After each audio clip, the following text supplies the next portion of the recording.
Hey traders, David Frost, LazyGapTrader.com. In this video, we're taking a look at morning gap trades even with a hot-wired, wild, and crazy market. We all realize that most people wouldn't take these trades today. That's okay. Everybody does what's risk appropriate for them. But let's go over the trades, pick apart the charts, and see exactly what happened. You're seeing a sneak peek of one of them on the screen. Obviously, it's THO. But before we do that, let's describe exactly what this gap trading strategy is all about. As day traders, we need opportunity. In order to find opportunity, we need stocks that are moving at the opening bell. That's what creates the best opportunity. But the cream of the crop opportunity, the traders that find the cream of the crop, are the ones that can identify the stocks. They're on the move, but where is that highest probability support or resistance price level? Where is that price where these stocks are first going to be drawn to like a magnet and then have that price reaction from in the other direction? And it's hard to believe, but regardless of the market condition, the rules really don't change. The process might change a little bit,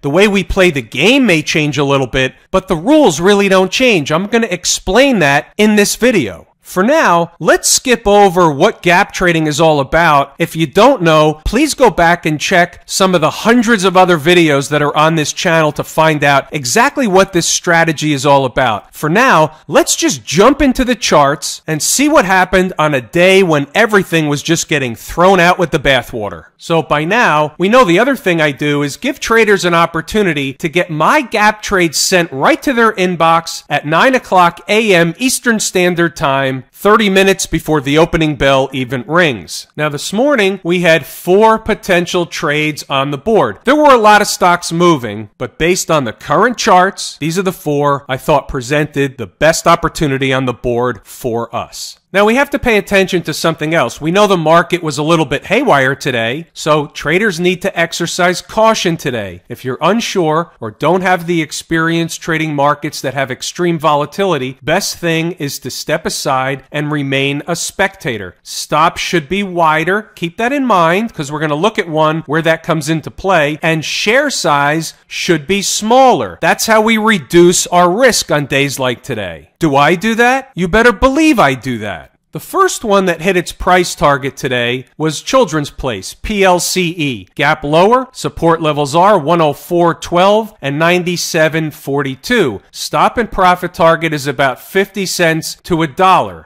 Now keep in mind, these are minimum profit targets, and keep in mind, I also said stops have to be wider. We'll look at PLCE in detail in a moment. The second one that hit its price objective today, you already saw a sneak peek of it, was THO. Gap lower, support levels are 55.74 and $50.64. Stop and profit target is about 35 to 65 cents. Again, you have to keep in mind, these are scalp trade minimum profit targets. In the course, traders learn how to turn trades like this into risk-free, emotionless trades, allowing us to catch runners like THO today. The first one we'll look at in detail is Children's Place. You can see where the stock closed yesterday, all the way up above $123. The stock was getting creamed at the open. The level that we identified was $104.12. That was from the email. And keep in mind, this is the same exact price level that any trader that's taken the course at LazyGapTrader.com is able to come up with and calculate on their own. Now here's an example where the reason why we reduce risk is trades like this. Let me take it down to a 1-minute chart. Now, the stock hit its price target today, but it was actually a no trade. But some traders may not have realized because things can happen rather quick, especially on days like today.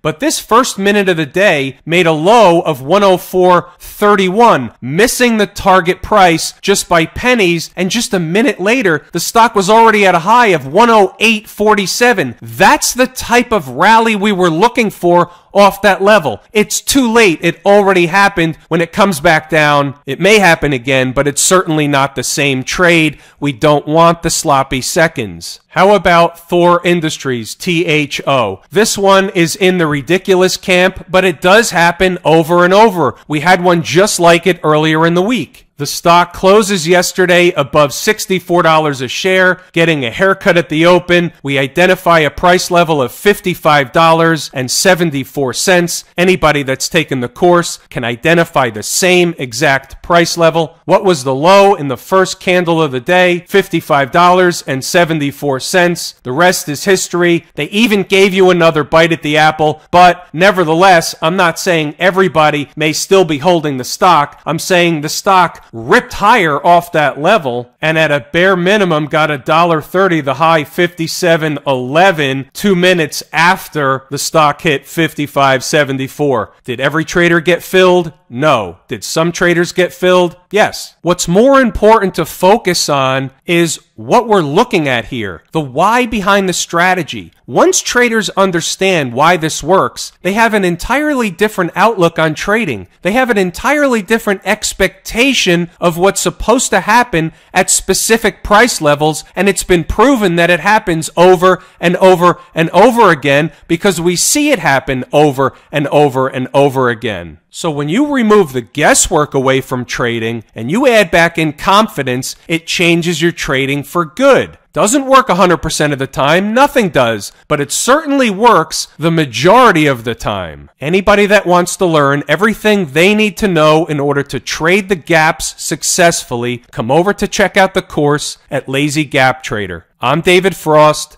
Lazy Gap Trader. Thanks for tuning in, folks.